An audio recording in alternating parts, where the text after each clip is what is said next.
Welcome to the EdTech Throwdown. Join us, Eric Guise and Nick Johnson, as we dive into today's best EdTech tools, tips, and practices. We do the research so you can teach your class. Remember to follow us on social media like Instagram, X, or Facebook by looking for the handle at EdTech Throwdown. Now please enjoy the show.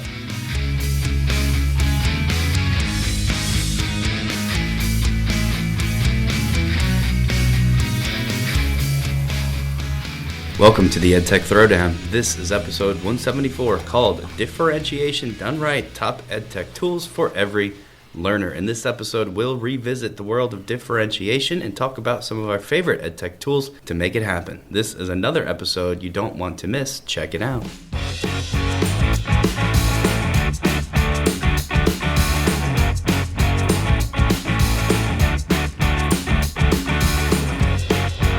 All right, back. Episode 174. This one is on a topic that is near and dear to us, differentiation. A couple weeks ago or a couple episodes ago, we got into differentiation in UDL a little bit, but not much. We just mentioned differentiation. So today we're going to go into a deep dive with that and how EdTech can really, spruce up your lesson for other learners that may need that little extra boost.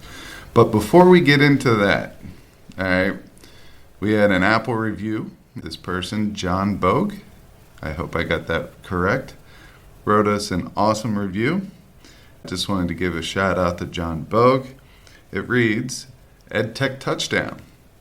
Guise and Nick are the perfect combination and balance for teachers learning the value of technology in their classroom. Their valuable knowledge from a teacher perspective makes this podcast real and useful. When they evaluate a tool, it is with a teacher lens and not to sell a product, which is very true. We don't sell products. What they offer is a unique perspective on how to use the tool and make it powerful for student creativity and success. I appreciate what these two offer, and the EdTech Throwdown is one of my go-to podcasts. I highly endorse and recommend this podcast to every educator. You are encouraged to add the show to your PD and podcast list. It rocks. I'll tell you what else rocks. John Bogue, you rock. Thank you for that. This is the type of pick-me-up that really gets us going to want to produce more content. And I know that this has been a couple weeks since it's been written, but I will tell you this, I have produced a lot of content over the last couple of weeks, mostly geared towards administrators and Canva and how they can utilize Canva to help save them time, and make their products look amazing. So thanks, John, and this is a good time maybe to mention, too, to head to preferably Apple, but anywhere you're listening to podcasts, and leave us a review. Subscribe on YouTube. You just look up EdTech Throwdown on whatever platform you prefer, and you'll find us, and tell us what you think. Even if it's a negative, why not, man? We would probably even read that at the top of a show if we got some constructive criticism, just as way to maybe help us out and be better. So thanks, John. That's pretty excellent. Let's kick it over to our differentiation talk, because that's what today's episode is all about. We touch on this topic a lot, sometimes directly. About a year ago, we did an episode on differentiation as well. Today's will be a unique spin on that. And you could kind of say that really any of our episodes could be considered differentiation, because that's what EdTech tools allow. If nothing else, they allow different options, different choices, different methods of learning for students that would not be possible without the tech.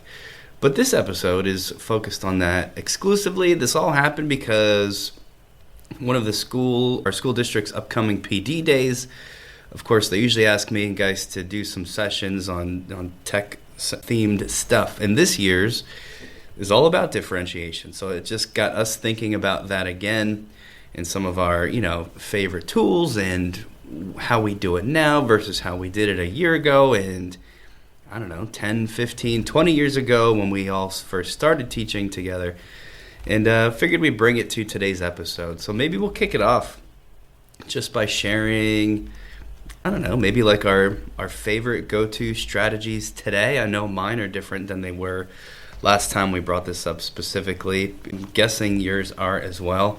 I don't know if this is worth sharing because I think it's one of the more common ways to do differentiation, but it is my favorite, so I'm going to say it anyway, and that is your classic stations. Not necessarily station rotation if we were doing blended learning, where kids cycle from one station to the next on a rotation style.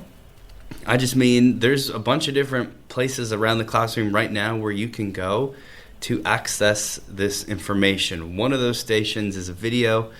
I will have that set up physically somewhere in the room for kids that need to get up and be in a different spot. I also have that same video just linked somewhere, and most students will just choose, they just kind of stay where they're at and watch the video. But to me, that counts as a station, right? So there's a video, there's a print station, which maybe is just like the slide deck from the video that was created from, or an article, something. But there's a print station.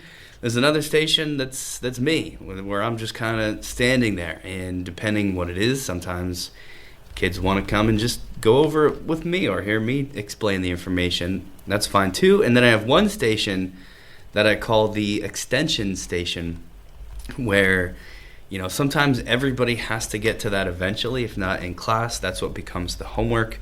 Sometimes it is literally just that extension for the students that move through the video, print, or me option very quickly. They can head there to kind of see what's up. Sometimes the extension station is the project or the activity to come after the other three. And then if the lesson warrants it, there's, when I can, I try to do like a hands-on thing, like create a model or but that is harder to figure out for a lot of the stuff that I have to teach. But when it makes sense, there's that as well. It's just my go-to. It's easy. It's kind of formulaic. It gets the job done, and it's my favorite way to go about it. Yeah, I love that, and you do a nice job with your stations. I've seen these station activities in action, and it's almost trickery. It's almost like you're tricking them to have fun in these different learning activities, and they always seem to enjoy that method in your class. So that's awesome. I'm going to be perfectly honest. When it comes to differentiation versus UDL, I'd rather do UDL. Because once I make something to fit a certain student from one year, if that type of student comes around again, I have those materials. So what I like to do is give students the option of, different resources, different materials and things like that. So in my way, I like to provide options for content, product, and process. So the content it could be just simply my guided notes. All right. For some students don't need any guided notes. They could take their own notes. Some kids can just listen to it one time and they have it. And the biggest thing I feel that could be a drag is if you make kids take notes, or make them take a note packet and force them to do it a certain way. Because for me, that wouldn't work. I have to draw pictures, though they are pretty pathetic. I could read my own picture slop. But I would also take notes underneath it, over here, over there, and stuff like that. And you know me. Disorganized, chaos, chaotic, all that stuff, for some reason is organized for me. Being organized is completely destructive for me. I can't stand having things nicely in folders, and I feel like everything's lost. But for some reason, if I take everything and put it into one folder, I know exactly where it's at. I was the kid that had the messiest book bag in the world, but you know what? I was also the kid that did not miss turning in a homework assignment. It just works for me, all right? Disorganized, how can we say it? I was disorganizedly organized. Yeah, that's perfect. I just put an LY at the end of that, and we're going to make it work. Yep. All right, awesome. So For content, it could be just note packets, things like that. For product, that's basically how we test to make sure that they know what they need to know. All right, and I've been known to give them an option between making a product, such as a presentation or poster, where I get to sit down with them one-on-one and ask them intense questions and make sure that they know the content, or giving them just the traditional test. All right, I don't do that every time. I do it every once in a while. Maybe it's something that was like an independent learning topic that, is a review at the beginning of the school year of stuff that they should have learned the year before. Maybe I say, you can either take a test or you can make a poster and allow me to ask you some questions about it. Right? Something like that. But I will differentiate the product as well. And the process is kind of like your stations.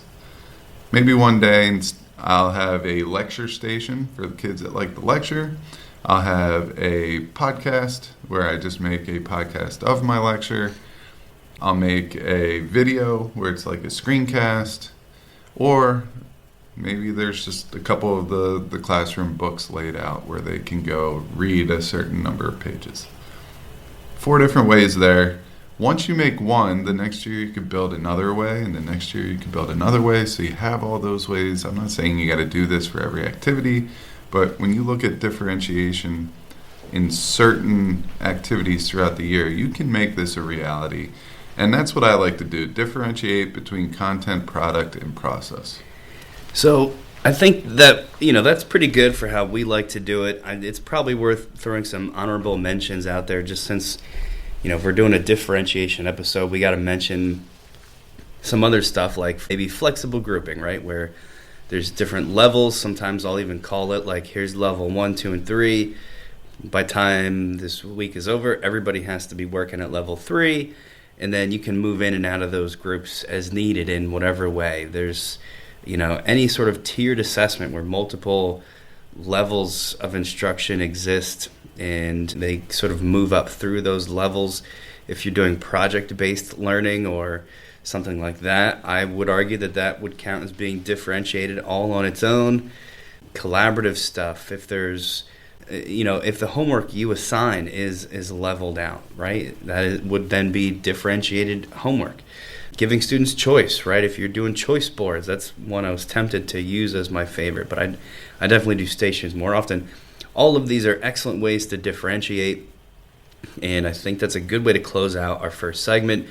We're going to pause for a word from the Teach Better Podcast Network, and when we come back, we'll get into some of what we think are the best EdTech tools currently in the fall of 2024 to differentiate your classroom. This podcast is a proud member of the Teach Better Podcast Network. Better today, better tomorrow, and the podcast to get you there. You can find out more at teachbetter.com/podcasts. Now let's get back to the episode. All right, so we're back from break. We're going to kick off the list with a segment that we usually do more towards the end, but let's get it over right off the top here.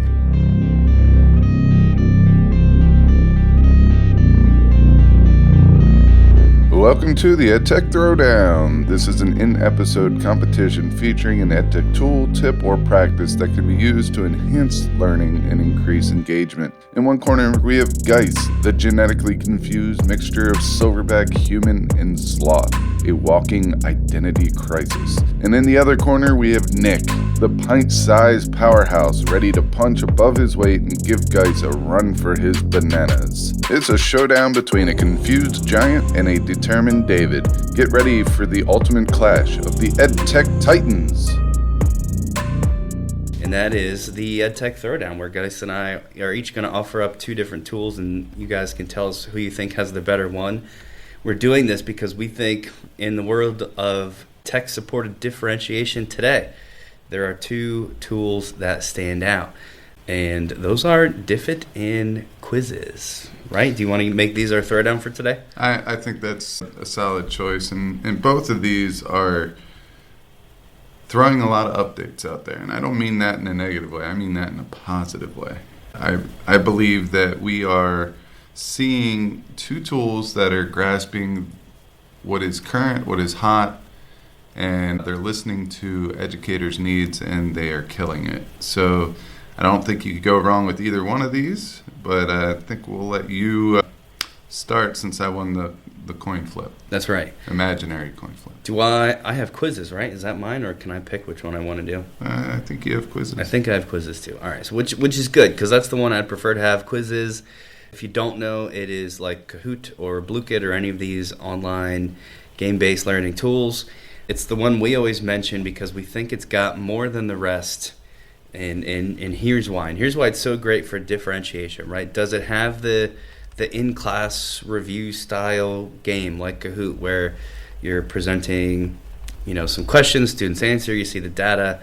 Absolutely, that's, time-tested, awesome use for quizzes. We'll call those assessments.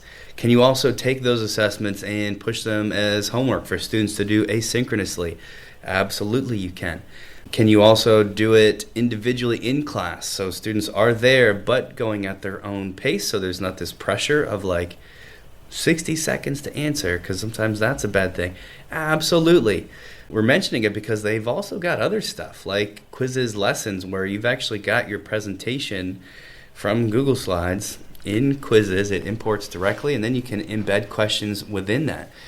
Did you know that Quizzes has interactive video, sort of like Edpuzzle style? So throughout the video, it stops and asks the students questions they have to answer. How excellent to incorporate that as one of your stations. Did you know that Quizzes has passages where students you can put in some text or some other sort of media, and there are questions about that passage as you go down?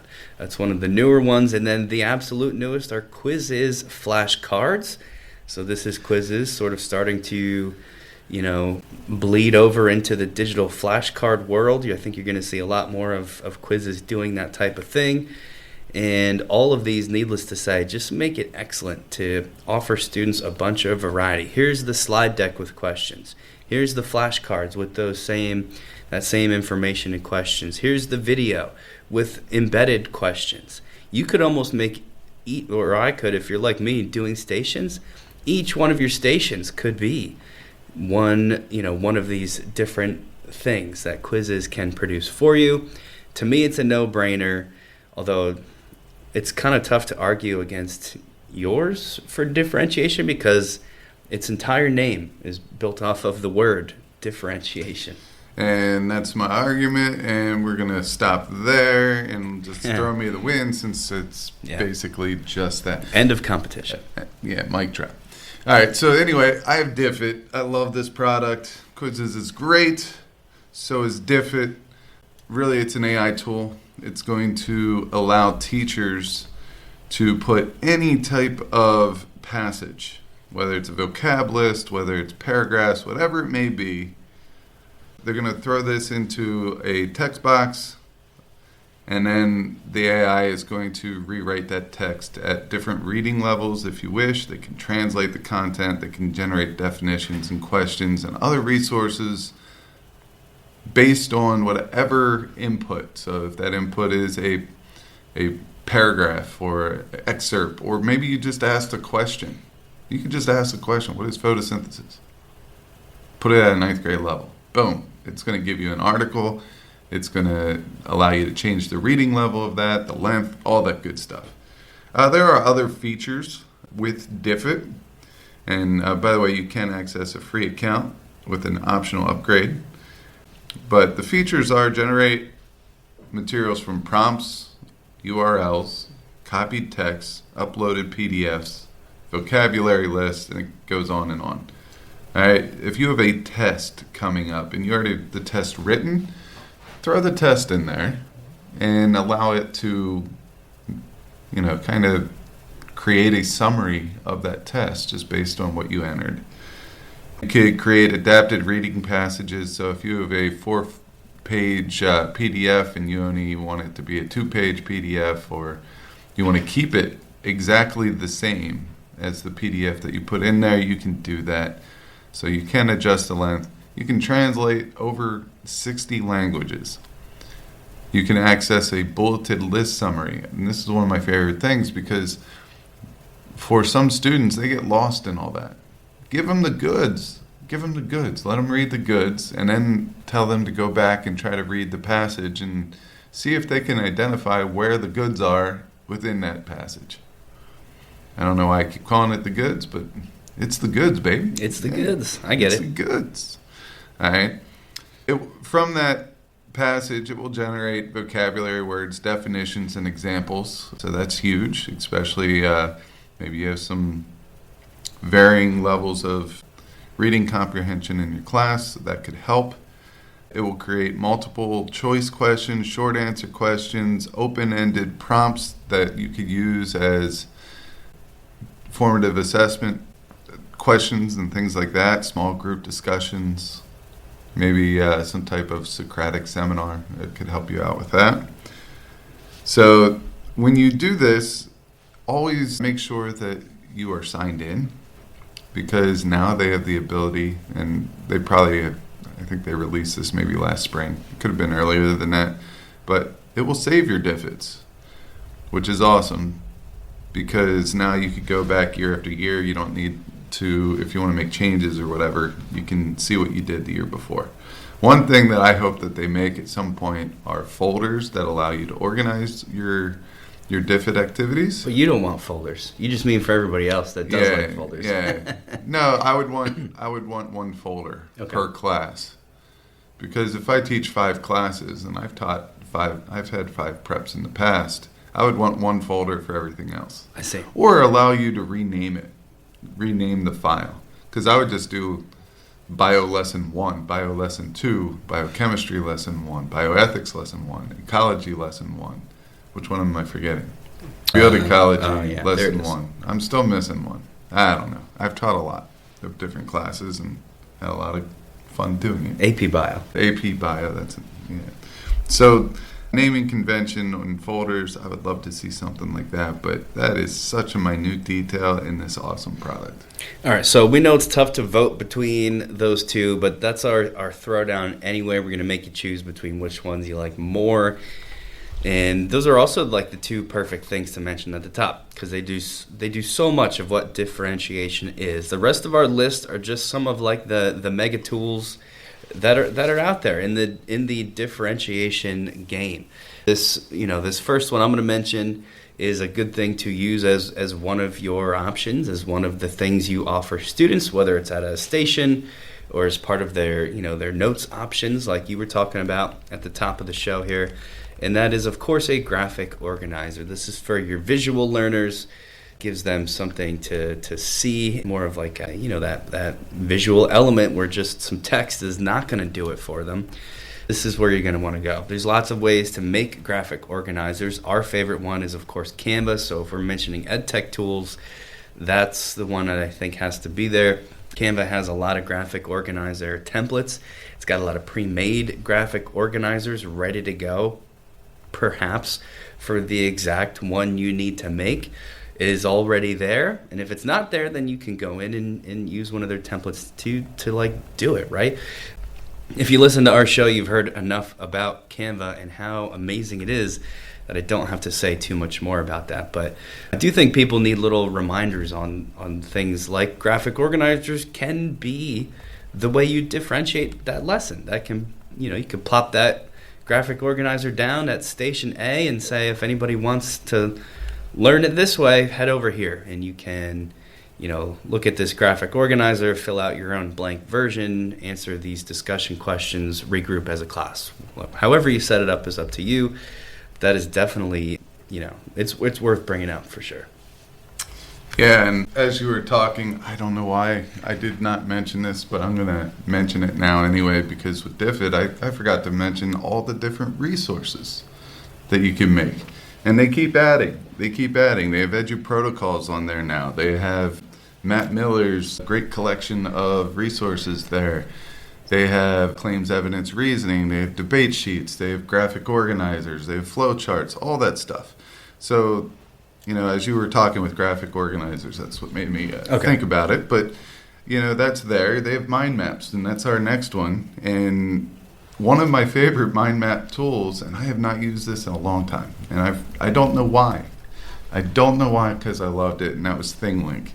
You take a picture and then you could drop little icons on there, and you can basically hyperlink different resources along the way. So if you have a map of the world and we wanted to make an amazing race in one day for your one class that introduces, I'm going to just go with DNA, that has to do with DNA. So you could drop a point where Watson and Crick were doing their resources, and Rosalind Franklin, and then maybe as you go along the journey at the end, there's a cold case where you have DNA was found at a crime scene.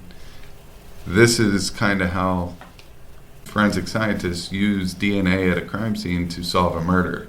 And then you have them do some fingerprinting, or you have them do hair analysis or whatever. And you can dump all those resources into this thing link and have them do this awesome activity right there. We've also used it to kind of carry out one of your amazing races, because you had an airplane and you made a graphic, and then there's a video of the airplane, like a random airplane taking off. But we went back to the graphic and we had a plane travel across the United States to the next location as we introduced it. So that was pretty cool too. So check out ThingLink for mind maps as well. Yeah, we don't mention ThingLink because it's from so long ago, right? Like that's one of our tools from when we first started the podcast. But we can't forget about these things because it's still there, and some of the stuff that you can do now just with, 3D, like immersive images. It's just so cool, and ThingLink is incorporating all that, still kicking it. Surveys are a great way to do this, of course, because, if you're talking differentiation, a lot of times you're going to need data. You're going to need to know what students know, where they're at, what they're thinking, how they're feeling. Do we need to spend more time on this? Who's finished? Give me a thumbs up, thumbs down, thumbs sideways, whatever it's for. Super valuable. I'm going to, just because it was my tool for the episode, let's say Quizzes is perfect for that. But there's lots of survey tools out there. If I'm not using Quizzes, then Poll Everywhere is actually my favorite one, just because it's so easy. It's free. I have an account page that's like set up. If I want to use it on the fly any day, I just log in quickly, activate my, whatever question I have in there, and, pop that up onto the projector for students to view. They text in their response and done, right? I can use it on the fly with like no preparation whatsoever. But there's a ton of them, right? And you just have to kind of choose the one that works for you. The only benefit to something like Quizzes is that it'll do that. It'll give you these quick little polls along with all of the other stuff I mentioned at the beginning. So that would be the push for one of these larger tools. But don't forget about the surveys, man, as like a wrap up to whatever your differentiated lesson is. Yeah, and if you're a Nearpod user or a Pear Deck user, they have those survey tools within their products too. Our school doesn't pay for those, so I don't know them quite as well. I know some of the the tools that they have to offer, and they do awesome work as well. All right, the next one is the use of, I want to call it educational assistants or educational aids or whatever you want, such as Khan Academy. Khan Academy is, very much like, almost like a teacher's best friend, okay? They will take what you do and make your job a lot easier. And I know that a lot of teachers use Khan Academy for their videos to explain certain topics. They have great resources. They have something called Khan Mingo right now, which is the AI assistant where you can ask a bot questions and things like that, and they will help you get down to the answer. So I would love to use that as well. Yep, my favorite there is Classroom AI. We've mentioned it a lot in recent episodes. I am envisioning these as almost one of my stations, right? So maybe station F is the AI tutor station, where kids go there and there's a QR code that they scan, and it opens up this chatbot room that I create, and Classroom.ai starts asking them questions about molecule polarity and prompting them and doing the work that I would do were they in front of me. That's what we're talking about here with these with these tools. Khan Academy has one as well, although you have to pay for the student side. Classroom AI, at least the last time I checked, you could use some of that for free. As we talked about in our last episode, 173, I think that is the most promising future of AI and how it fits in with with a human teacher in front of the room. But there's also this AI assistant that can actually help in a pretty significant way. So that's great for differentiation, and that should make up one of the choices you offer your students. And we're going to close out this whole thing with just some tips on stations and some other ways you can build that out. Of course, video is a huge option there. You can either choose to find a video that already exists on YouTube or somewhere else, or if you're making your own, you have lots of great choices like ScreenPal, our personal favorite, ScreenPal, Screencastify, WeVideo that you can use a little bit for free. Canva has some screencasting stuff. Everybody has screencasting stuff these days. Well, not everybody, but a lot of these platforms allow you to screencast, along with, if you're on a Windows desktop computer, you can screencast there. PowerPoint allows you to screencast. There's just too many options to even mention, but don't forget that you can very quickly and easily create your own short videos for kids to watch, and they don't have to be long and painful. And if you're making them, they can be tailored to the exact information you want them to hear in the way you want them to hear it. Yeah, I mean, everything you said right there, I agree with, and it's spot on. The next one that I kind of want to go over, and I'm going to skip down one because I think you're more familiar with the HyperDocs and things like that, where I'm more familiar with the Edu protocols. So I'm going to just throw out some Edu protocols out there. I put a link to their website. They have gone to a premium plus version, but they still have several free templates, so you can kind of get a gist of what they are. They have so many books out there that are, I guess, class specific or topic specific, and then they have some called like the Edu Protocol Field Guide, Book 1, Book 2.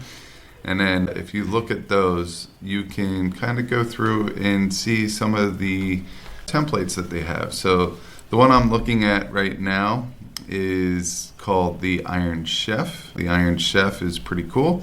They give you the option of getting a template via Google Slides or a template via PowerPoint. And what they do is they show you how to build the Edu protocol.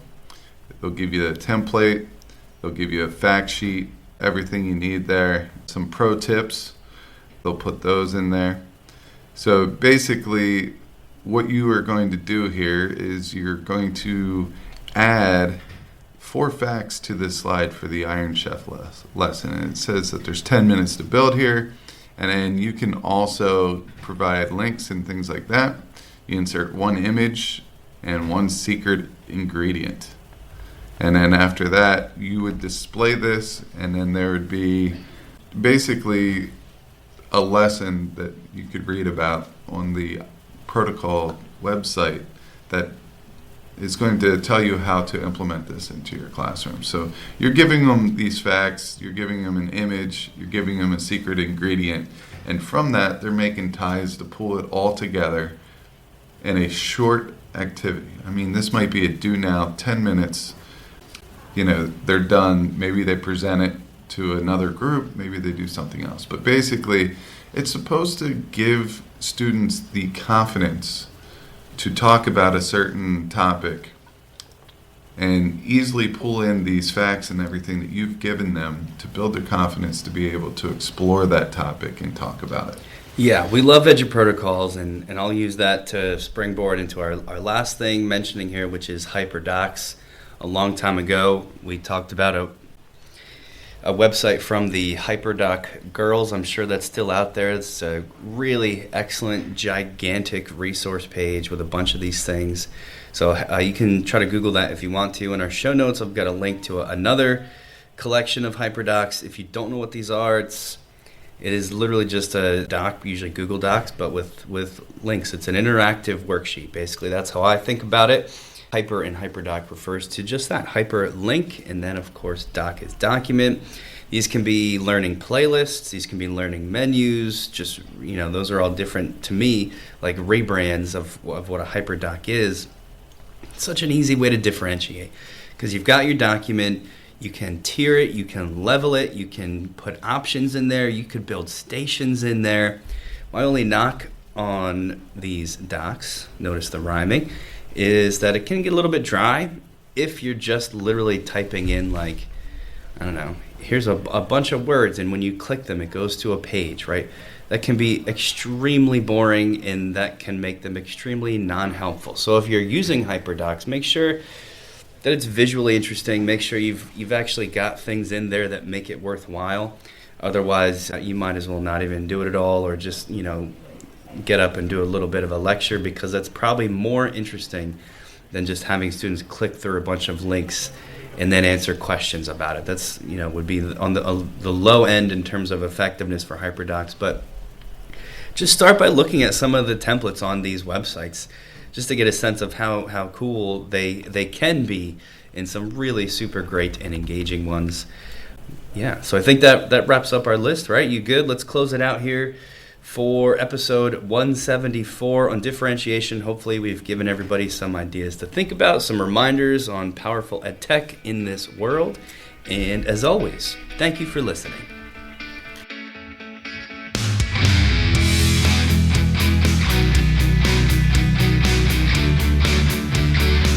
Thanks for listening to the EdTech Throwdown. Do us a couple of favors. Subscribe to our podcast on any major podcast catcher such as Apple, Spotify, Amazon Podcasts, and Stitcher. Go over to YouTube, search the EdTech Throwdown, subscribe to the channel. You can connect with us on Twitter, Facebook, and Instagram. The show's handle is EdTech Throwdown. You can connect with Guise at GuiseGotTech, Nick at NickGotTech. You can write us an Apple Podcast review. You could tell your friends about www.edtechthrowdown.com. And lastly, go over and check out our friends over at the Teach Better Podcast Network, a network that we are so proudly involved with. Until next time, remember, go try some EdTech, because we will do the research so you can teach your class.